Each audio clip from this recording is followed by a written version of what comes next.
Es que la defensa de la vida plasmada en un ejercicio legal establecido en la Constitución se da a través de leyes que puedan ser efectivas en el Estado, a través de acciones afirmativas. Yo ratifico lo que hizo la legislatura pasada, no tiene ninguna utilidad efectiva, más que el señalar que las mujeres que abortan son criminales. Eso no le sirve a nadie. Eso no le sirve al Estado mexicano para resolver los problemas de salud pública, diputado, no le sirve a las mujeres. Lo que me está diciendo es que hay que legislar o hay que hacer las cosas de tal manera que se vaya evitando todo ese tipo de problemas de salud. Así es, que lo ataquen. Que no se quede nada más acá en la iniciativa y en la ley. Resolver sobre asuntos de fe. Es un acto de fe, no digo religioso porque es cosas diferentes, sobre un asunto de fe, de que yo creo que se inicia la concepción desde el momento, la vida desde el momento de la concepción, es acto de fe, que no está demostrado, no lo demostraron. Porque aquí le están reclamando, hay llamadas que le reclaman. Porque yo firmé la controversia constitucional, el dictamen no dice eso. Y desde luego que la Corte tampoco dice que los que tienen malformación tienen derecho a la vida, porque eso es obvio. No, el asunto está en que lo que pretendió hacer la legislatura, que inclusive yo le dije al principio, no creo que haya sido un acto de mala fe ni mucho menos, sí, no le sirve al Estado, no le sirve a la salud pública, no le sirve a las mujeres, porque criminaliza. No se va sobre una reforma constitucional que permitiera, al contrario, mayores amplitudes en los derechos de las mujeres, mayor ejercicio de su libertad, para que pudieran efectivamente, además, obligar al Estado a través de reformas constitucionales a que haga efectivo, por ejemplo, aquel decreto constitucional del derecho universal a la salud. El gobernador anterior, el actual, muchos gobernadores han decretado de manera permanente que en San Luis ya está el esquema universal de salud, y eso es falso. Entonces, ese tipo de decisiones de gobierno, no importa de qué color sean, cuando se hacen tan temerariamente y se especifican que así ocurren y no es cierto, pues lo único que traen como consecuencia es que no se resuelvan los graves problemas sociales que tenemos, que son los que a partir de los cuales queremos resolver, y por eso queremos cambiar las leyes. No, y yo quiero plantearles, simplemente hay que analizar también hechos. La iniciativa no se generó a partir de consensos, eso es claro. La iniciativa la genera un diputado ex sacerdote, presidente en ese momento de la Comisión de Derechos Humanos, que obviamente se basaba en una encuesta. Yo no digo que sea malo o bueno por el hecho de sacerdote, yo lo menciono porque obviamente al haber sido ex sacerdote tiene una carga de creencia particular, religiosa, muy legítima, pero que no puede traducirse en una iniciativa de política pública. Pero que sí es un hecho, además, claro, el que lo haya iniciado un ex sacerdote la iniciativa. Por eso es importante que la discusión se hubiera dado en función de la ley. El dictamen no dice eso. Lo que dice el compañero Ibáñez no lo puede sostener el dictamen. No sé en qué momento estuvo la discusión. Yo he platicado con la compañera del PRD que votó a favor y sus argumentos no son absolutamente científicos. Sus argumentos son los argumentos que se manejan en corrillos en todos lados.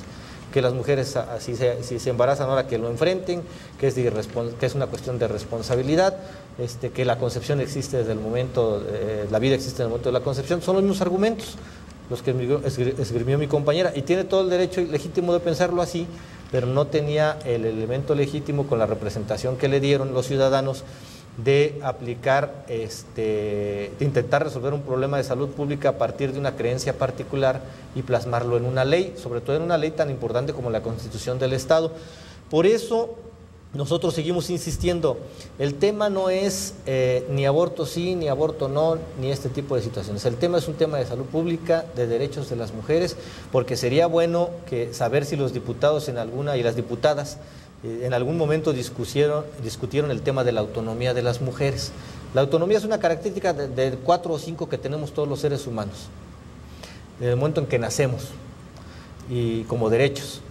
¿En qué momento se respetó la autonomía de las mujeres? Los está violentando, con esta iniciativa se está violentando ese derecho de las mujeres a decidir sobre su propia humanidad, sobre su propio cuerpo, sobre el espaciamiento y la forma en que quieren tener a sus hijos y que los puedan tener planeados. Eso se está violentando, eso está por encima de lo que ellos consideran que es el inicio de la vida. Hoy, quienes votaron a favor, no importa de qué partido sean, no pueden sostener con hechos científicos que el ser humano inicia desde el momento de la concepción, porque no es cierto, no lo pueden sostener. Ahí es donde se convierte en mecánica una mayoría, donde por creencia particular en la que coinciden y tienen el derecho de coincidir, pero que también tenían la obligación de sustentarlo en hechos científicos, no lo hicieron, y fue suficiente el hecho de coincidir en una creencia particular y en un acto de fe para generar un evento legislativo y una ley que no le va a servir, yo lo ratifico, en nada a las mujeres de San Luis Potosí, no va a resolver el problema, y si creen que metiendo a una mujer a la cárcel van a resolver un problema de salud pública, y mucho menos, ni siquiera el problema de conciencia ni de fe que los liga a creer que la vida se inicia desde la concepción, tampoco lo va a resolver, tampoco va a resolver el problema que ellos pretenden atacar. Entonces, hay que verlo desde esa perspectiva para atacarlo de manera inteligente, de manera serena, y poniendo por encima el interés general, que es el interés superior de las mujeres.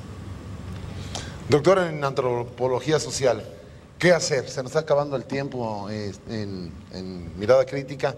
¿Qué hacer para todo este problema? Sí, yo identifiqué en la discusión de la Corte y en la discusión que se dio en los actores políticos y en la academia 3 vertientes. Una era a partir del hecho científico, efectivamente, del asunto de la concepción de la vida humana y su reconocimiento en términos de la personalidad jurídica. El otro componente era el de la técnica jurídica propiamente, muy técnico, el asunto de hasta dónde los estados tenían autonomía para definir el concepto de persona, etcétera, y si los estados tenían la facultad o la atribución de legislar en términos de reducir los derechos fundamentales de las personas. Por ahí va un poco el debate también en la acción de inconstitucionalidad. Y el tercer punto, que me parece el más importante, es el asunto del reconocimiento de los derechos sociales, en particular los derechos de las mujeres, que creo que se tocó poco. Y yo sí hago aquí un énfasis en algo que se está planteando también hoy en la academia contemporánea, que es que el derecho sí está implicadísimo con la moral. Es decir, una parte de la moral se traduce eventualmente en jurídico, cuando el Estado lo reconoce y lo asume, lo sanciona. Todas las prácticas, lo que consideramos deseable o indeseable, se sanciona luego y se vuelve jurídico. El asunto acá es reconocer qué tipo de moralidad es la que se traduce luego en lo jurídico.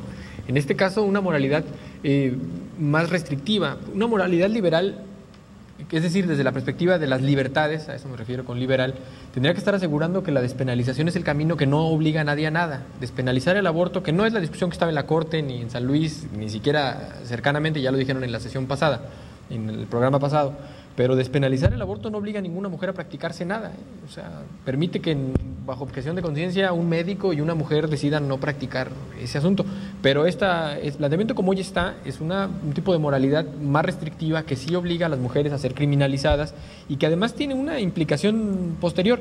En el caso de Guanajuato, que la legislación se reformó antes que en San Luis en ese sentido, y luego vino la penalización o la tipificación en el Código Penal de una figura que se ha dado en llamar homicidio en razón de parentesco, que agravó muchísimo la penalidad en términos ya no solo del aborto, incluso inintencionado, sino lo calificó como un homicidio en razón de parentesco con agravantes, lo cual tiene a decenas de mujeres hoy en prisión en el estado de Guanajuato. Eso es lo preocupante, que acá podría darse un escenario semejante al haberse, digamos, de algún modo ratificado públicamente al menos la reforma constitucional de San Luis Potosí de la legislatura anterior. Por ahí yo preveo un poco. ¿Qué hacer? Preguntabas, y con esto cierro. Yo coincido en el tema de la prevención y la educación, por supuesto, pero sí creo que la posición del Estado es reconocer el problema de salud pública, intervenir para salvaguardar y efectivamente hacerlo con una posición que permita asegurar la salud y la integridad de las personas que son ya sujetos de derecho, ¿no? Es por ahí donde yo creo que hay que avanzar. Adelina, tenemos 3 minutos de mirada crítica. Ok, nada más para terminar, es un tema que hay que discutir, ¿no? O sea, es un tema que hay que seguir planteando en todos los espacios públicos y más que nada en el debate al interior de las instituciones, en el Congreso, y repito, nadie quiere que las mujeres aborten. Eso no, nadie está diciendo vamos a utilizar el aborto como un método anticonceptivo, ¿no? Y el hecho de que se despenalice el aborto, como dice Guillermo, no obliga absolutamente a nadie a ir a abortar. Ahora sí que, como dirían algunos compañeros panistas, son como las llamadas a misa. Quien va quiere y quien no, no. ¿sí? Entonces, aquellas mujeres que consideren incorrecto practicarse un aborto que va en contra de su moral, no lo harán, pero aquellas que deciden hacerlo no tendrán que enfrentarse a la cárcel, a la muerte o a daños a su salud sumamente graves. Entonces, ese es el tema de fondo. ¿Qué hacemos como sociedad y qué hacemos como Estado para preservar la vida que tanto se ha dicho aquí? Ok, la vida de los cigotos, la hipotética vida del ser humano, pero la vida del ser humano que ya existe, porque también es otra cosa que quiero terminar. Los varones nunca se van a enfrentar a tener que tomar esa decisión, y los varones nunca van a tener menos derechos por un acto biológico, porque en ese acto biológico donde aparece la concepción, la mujer ya no tiene el mismo nivel de derechos frente al hombre.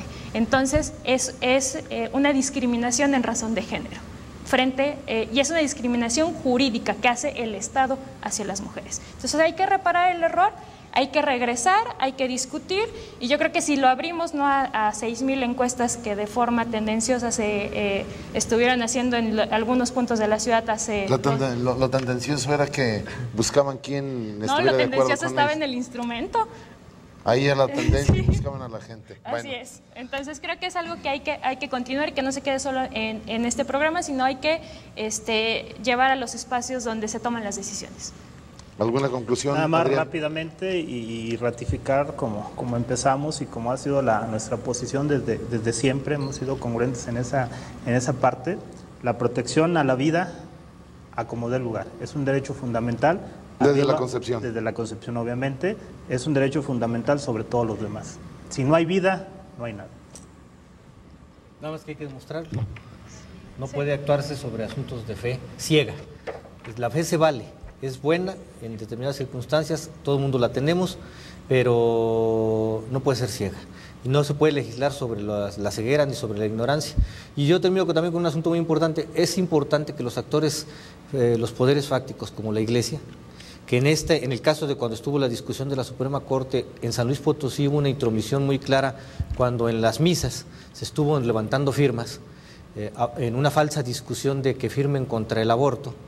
Eso es promover la ignorancia y eso es tomar partido de manera equivocada y promover además el enfrentamiento social. Yo creo que lo que tiene que hacer todas las iglesias es generar a partir de su ministerio una exigencia de discusión responsable, informada, y exigirles a quienes tomamos las decisiones que lo hagamos bien por el interés general, pero no a partir de premisas falsas, aprovechar la influencia que tienen de manera social para promover ahí sí la confrontación social, que me parece que no nos conduce a nada y que tampoco le ayuda mucho a San Luis Potosí. Bueno, pues se nos ha terminado el tiempo. Ya me estaban diciendo aquí mi productor Víctor Soler que se nos ha terminado el tiempo. Ánimos, Novandi se compromete a dar clases de biología cuando vuelvan a discutir este tema. Muy bien. Bueno, pues muchísimas gracias, diputado, gracias, doctor, gracias, Adrián, gracias, Adelina. Gracias. Y gracias a ustedes sobre todo por recibirnos allá en sus hogares. Les agradecemos también que se sigan comunicando en Facebook y nos vemos el próximo jueves aquí en Canal 13. Gracias.